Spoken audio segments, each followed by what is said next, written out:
سلامتام كابسيم إكسترا شو سبورت بمقدام شانلنا زي كم زحلف أوانات بحدش قراربام فليز بلد تحستو داليه نباهم تمتعلم بزيناتكم تساتفوغن كدمغن كتعنببن سلا زي تقل كم تلمود لايك شير سابسكرايب تقبروه بممحتان نهانا رئيتاتكم نقفتاكم بخفض لبخن قبل دلوات مخانا ناقلسنا لو من نباهم نمبال نبزقر بني زيناتاتكن حلفوكم سناي مكتتال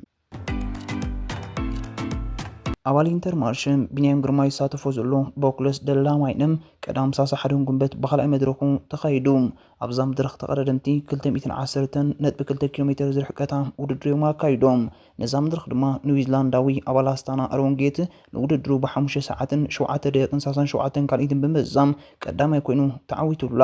ፈረንሳዊ ፔሬላቶር በተመሳሳሊ ግዜ ድሕሩ ካልኣይ ተርታ ክሕዝን ከሎም ኣባሎቶ ቤልጂማዊ ሚላን መንቲን ድማ ብ5 ካልኢ ድሕሩ ሳልሳይ ተርታ ሒዙም ኣብ ቀዳማይ መድረኽ ናይ ዝውድር ካልኣይ ተርታ ሒዙ ነበረ ቢንያም ግርማይ 10 ተርታ ሒዙም በዚ መሰረት ዕውት መድረኽ ኣሮንጌት መሪሕነት ናይ ዝውድር ተረኪቡ ፈረንሳዊ ፔሬላቶር ብመዓልቲ በሊጹ ካልኣይ ዕውት ፕሮሎግ ፈረንሳዊ ቲቦ ጉሩል ድማ ብኽልተ ካልኢ ድሕሩ ሳልሳይ ተርታ ሒዙም ብነጥቢ ፈረንሳዊ ፔሬላቶር ብ57 ነጥቢ ቀዳማይ ኮይኑ ቢንያም ግርማይ ድማ ብ26 ካልኢ ድሕሩ መበል 27 ተርታ ተሰሪዑ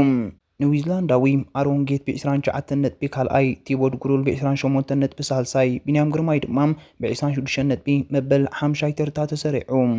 ቦክለስ ደላማይነ ሰንበት ሓደ ሰነም ኣብዛ ዘሙሉ ተቐዳድምቲ 163.9 ኪሎ ሜትር ዝርሕቀታ ውድድር ከካይድዮም ዙር ኢራን ቀዳም ሳሳ ሓደን ጉንበት ብ50 መድረኹ ማጋረጆ ዓፂዮም ኣብዛ መድረኽ ድማ ተቐዳድምቲ 198.4 ኪሎ ሜትር ዝርሕቀታ ውድድር ኣካይዶም ኣብ መወዳእታ ብዝተኻየደ ቅጽበታ ውድድር ቱርካዊ ጣሂር ዮጊት ሚልኪያስ ማእከል ከቲሉ ቀዳማይ ኮይኑ ሕንጻጽ ረጊጹ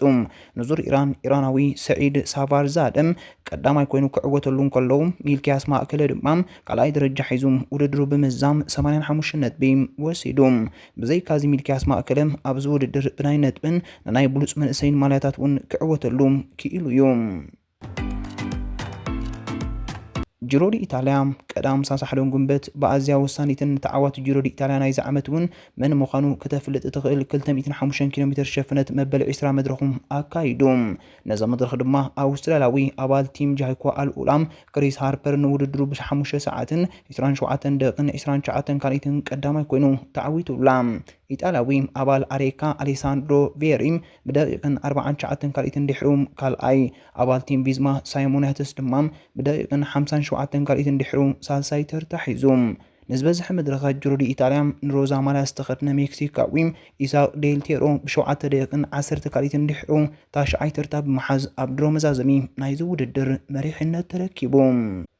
ብሪጣንያዊ ኣባል ቲም ቪዝማ ሳይሞናትስ ብ79 ሰዓትን 18 ደቂቅን 42 ካልኢትን ንማልያ ሮዛ ካብ ኢሳቅ ዴልቴሮ መንጢሉ ናብ መዛዘም መድረኽ ጅሮ ዲ ኢጣልያ ናይ ዝዓመት ኣትዩ ናይ 2020 ታሪክ ፕሪሞዝ ሮግሊች ኣብ ቱር ዲ ፍራንስ ዝተደግሞ ሜክሲካዊ ኢሳቅ ዴልቴሮ ብ3 ደቂቅን 56 ካልኢትን ድሕሩ ናብ ካልኣይ ተርታ ወሪዱ ኣባል ኤፍዲኬሽን ኢኳዶራዊ ሪቻርድ ካራፓስ ድማ ብ4 ደቂቅን 43 ካልኢትን ድሕሩ ሳልሳይ ተርታ ሒዙ መዛዘሚት መበል 21 መድረኽ ኣብ ሰጣሕ ጽርግያ ከተማ ሮማ ትካየድ ብምዃና ድማ ሳይሞናትስ ዳርጋ 99 ሚእታዊት ዕውት ጅሮ ዲ ኢጣልያ ኮይኑ ቀሪቡሎም ብነጥቢ ማልስ ፔደርሰን ብ277 ነጥቢ ቀዳማይ ኣባል ቲም ቪዝማ ኦላፍ ኮይጅ ብ135 ነጥቢ ይስዕቦም ኣባል ቲም ቪዝማ ወንት ቫን ኣርት ብ107 ነጥቢ ሳልሳይ ተርታ ሒዙሎም ኢጣልያዊ ኣባል ኣስታና ሎሬንዞ ፎርቱናቶ ብ355 ነጥቢ ዕውት ኣንበሳ ዓቐብ ጅሮ ዲ ኢጣልያ ምዃኑ ኣረጋጊጹ ወድጋንቱ ክርስቲያን ሳኮሮኒ ብ201 ነጥቢ ካልኣይ ፈረንሳዊ ኒኮላስ ፕሮድሆም ብ107 ነጥቢ ሳልሳይ ተርታ ሒዙ ሜክሲካዊ ኢሳቅ ዴልቴሮ ንጁልዮ ፔሊዛርን ማክስ ፖልን ኣኸቲሉ ብሉጽ መንእሰይ ጅሮ ዲ ኢጣልያ ምዕዋቱ ኣረጋጊጹ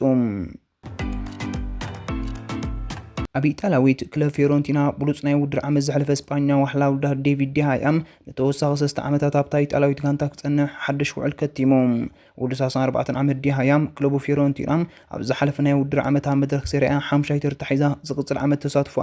ኣብ ኮንፈረንስ ሊግ ኤውሮጳ ከተረጋገጽ ዕዙዝ ኣበርክቶ ካብ ዝገበሩ መሳርዕ ናይታ ጋንታ እዩ ፊዮረንቲና ኣብ ናይ ሎሚ ዓመት ውድድር ኮንፈረንስ ሊግ ኣብ ፍርቂ ፍጻሜ በፂሓ እኳ እንተነበረት ኣብ ፍጻሜ ብቼልሲ ተሰዓረት ሪያል ቤቲስ ተረቲዓ ግን ኣብ ፍጻሜ ካብ መብጻሕ ተዓንቂጻ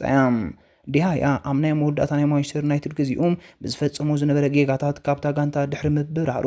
መላእ ናይ ውድድር ዓመት 2023-2024 ብዘይ ዝኾነ ጸወታ ንጋንቱ እዩ ይሕሊፍዎም ፊዮረንቲና ድሕሪ ዝገበረትሉ ዕድመ ግን ዳግማይ ብልዑል ናይ ቁመንኡ ብቕዓት ክጻወት ከም ዝኽእል ኣመስኪሮም ኣብዚ ናይ ውድድር ዓመት ኣብ 11 ግጥማት ልዳት ሸቶ ከይተመዝገቡ ዓቂቡ ዝወፀን ዲሃያም ኣብ ዝተሰለፈሎም 35 ግጥማት ሰሪያ ናይዚ ዓመት ሰስተ ፍጹም ቅልዓት ከመክን ክኢሉ እዮም ጆኒ ኢቫንስ ክለብ ማንቸስተር ዩናይትድ ኣብ ናይ ኢስታ ዑደታ ኣንጻር ኮንግ ድሕሪ ዘካየደቶ ጸወታ ካብ ኩዕሶ እግሪ ዓለም ጥሮታ ከም ዝወፀም ክለብ ቦጉ ኣፍሊጣ ኢቫንስ ኣብ ክራማት 2023 ናይ ሌስተር ሲቲ ኮንትራቱ ድሕሪ ምዛሙ ብዘይ ተጸበየ መንገዲ ድሕሪ 8 ዓመታት መንገዲ ኤሪትሬን እንዳሕረዋይ መስመር ምክልኻልታ ጋንታ ንምሕጋዝ ናብታ ናይ ቅድም ክለቦም ዩናይትድ ተመሊሱ ክጻወት ጸኒሖም ቅድሚ ጫምኡ ክሰቅል ምውሳኑ ድማ ንዝሓለፉ ክልተ ናይ ውድድር ዓመታት ንማንቸስተር ዩናይትድ ዘለዎ ብቕዓት ኣውፂኡ ክሕግዛ ጸኒሖም ማንቸስተር ዩናይትድ ኣብ ናይ ኤስያ ግዚኣም ኣንጻር ሆንግ ኮንግ ኣብ ዘካየደቶ ካልኣይ ናይ ምሕዝነታዊ ጸወታ 3-1 ኣብ ዝተሰዓረትሉ ግጥም ድማ ኢቫን ናይ መወዳእታ ጸወትኡ ኣካይዱ ኢቫንስ ኣብ 19 ዓመታት ናይ ጸወታ ዘመኑ ኣሎ ዝበሃል ዋናጩ ኣቲር እዩ ካብ ማንቸስተር ዩናይትድ ሌስተርን ብተወሳኺን ሪያል ኣንቴርፕ ሳንደርላንድን ዌስት ብሮም ዝተጻወተ ኮይኑ ብሓፈሻ ድማ ኣብዚ ናይ 19 ዓመታት ናይ ኩዕሶ ዘመኑ 537 ተወዳዳሪ ጸወታ ኣካይዱ ኣያክስ ኣብ ሊቨርፑል ኣብ ትሕቲ ኣርነ ስሎት ከም ተሓጋዝ ሰልጣን ኮይኑ ክሰርሕ ዝጸንሐ ጆን ሆይቲንጋን ከም ቀዳማይ ሰልጣን ኣጊራ ከም ዝመርጸቶም ኣፍሊጣ በዚ መሰረት ሆይቲንጋ ነትን ዋንጫ ኤርዲ ቪዝ ኣብ ናይ መወዳእታ ግጥማት ናይቲ ውድድር ንፒኤስጂ ኣሕሊፉ መሃቡ ብገዛእ ፍቓዱ ካብ ስልጣን ስራሕ ኣያክስ ተኣልየ ፍራንቸስኮ ፋሬዮሊም ተኪኡ ሓድሽ ዓላማ ኣያክስ ኣምስተርዳም ኮይኑ ክሰርሕ እዩ ሄይቲንግና ኣብ ናይ እንግሊዝ ግዚኡ ኣብ ዌስትሃም ኣብ ትሕቲ ዴቪድ ሞየስ ኣብ ሊቨርፑል ድማ ኣብ ትሕቲ ስሎት ክሰርሕ ብምኽኣሉ ልዑል ናይ ምስልጣን ተመክሮ ደሊቡ ነዚ ስራሕ ይቕበሎ ምህላው ፈሊጡ ይሕብር ሄይቲንጋ ቀዲሙ ኣብ ዓመተ ስፖርት 2022-23 ከም ግዚያዊ ሰልጣን ኣያክስ ሰሪሑ ዝፍለጥ ኮይኑ ሕጂ ድማ ንስራሕ ምስልጣንታ ሆላንዳዊት ጋንታ ብቋምነት ደረጃ ተረኪብዎ ኣሎ ስፓኛዊ ኣሰልጣኒ ኢጣልያዊት ክለብ ኮሞ ሰስ ፋብሪጋስን ምስ የርገን ክሎፕ ድሕሪ ዘካየዶ ዘተም ጀርመናዊት ክለብ ሌፕዚግ ክዕልም ኣብ ስምዕ ምብፅሑ ተገሊጹ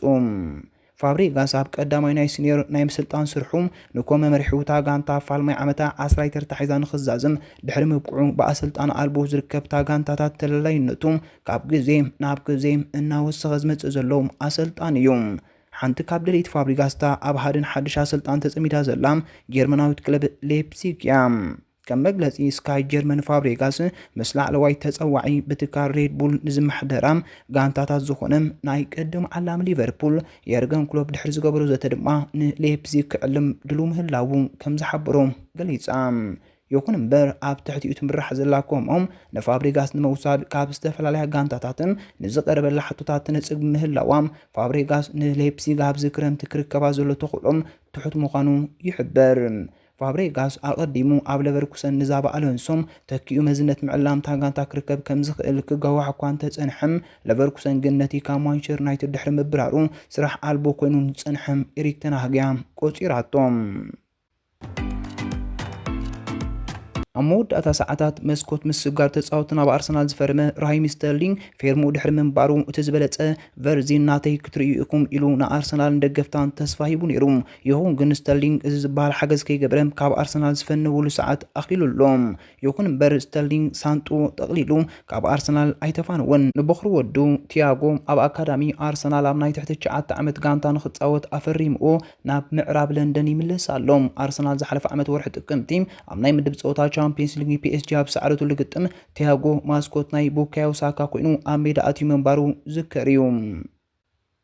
ፕሪሚየር ሊግ እንግሊዝ ኣብቲ ብዓወት ሊቨርፑል ዝተዛዘመናዊ ውድድር ዓመት ዝተፈላለዩ ሽልማታት ዓዲሉሎም በዚ መሰረት ኤርትራዊ ሽውደናዊ ኣሌክሳንደር ኢሳቅ ኣብ ልዕሊ ሊቨርፑል ካብ 18 ያር ሪሕቁ ዘመዝገባ ሸቶም እታ ዝፈጠነ ሸቶ ክብል ሰይምዋ ብኢሳቅ ተቐሊዓ ኣብ ሰኪዕ ሊቨርፑል ዝተራእየት ኩዕሶም ኣብ ሰዓት 108.9 ኪሎ ሜትር ተጓዒዛ እዛ ሸቶ ናይ ወርሒ ታሕሳስ ዝበለፅ ሸቶም ናይቲ ሊግ ተባሂላ ምንባራ እውን ኣይርሳዕን